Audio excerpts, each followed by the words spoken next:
Everyone keeps talking about the loneliness epidemic. They say people are becoming more isolated than ever, that we're losing connection, that the solution is more friends, more conversations, more social interaction. But what if that's not the whole story?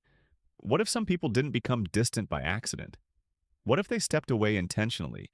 And what if, instead of feeling lonely, they felt relieved? Because there was probably a time when you tried harder than most people realize. You checked in first. You reached out again when nobody responded. You gave people chance after chance, hoping things would improve.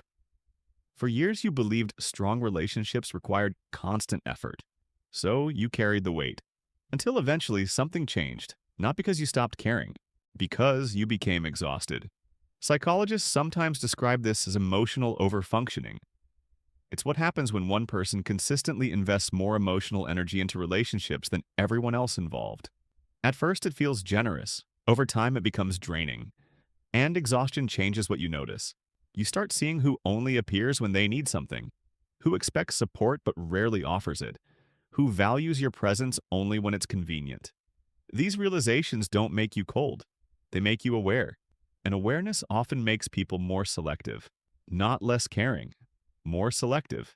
That's usually where distance begins, not as punishment, not as revenge, as self-regulation. For the first time, you start asking a different question.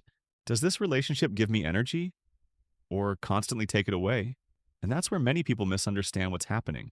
They assume pulling back means avoidance, but often it means recalibration. Imagine living next to a machine that never stops making noise. Eventually, you stop noticing it. Then one day, it shuts off. The silence feels strange at first, but after a while, your thoughts become clearer. Your emotions feel lighter. That's not necessarily loneliness. Sometimes it's relief. But here's the uncomfortable truth. Relief and healing are not the same thing. Some people create distance because they've learned healthy boundaries. Others create distance because vulnerability feels dangerous. From the outside, both look identical, but internally, they're completely different. One is protecting peace, the other is protecting pain. And if we're honest, most people have been both at different times in their lives. There's another trap here too. The better you become at recognizing patterns, the easier it becomes to expect them. You become so skilled at predicting disappointment that you start seeing it everywhere. A delayed reply feels personal. A small change in tone feels meaningful. Sometimes your intuition is protecting you. Other times it's protecting old wounds. Learning the difference is one of the most important psychological skills you can develop.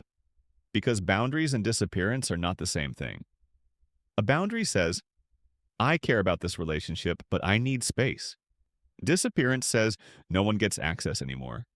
One creates healthy distance. The other creates isolation, and human beings still need connection. Not constant connection, meaningful connection. Research consistently shows that emotional well-being isn't about knowing hundreds of people.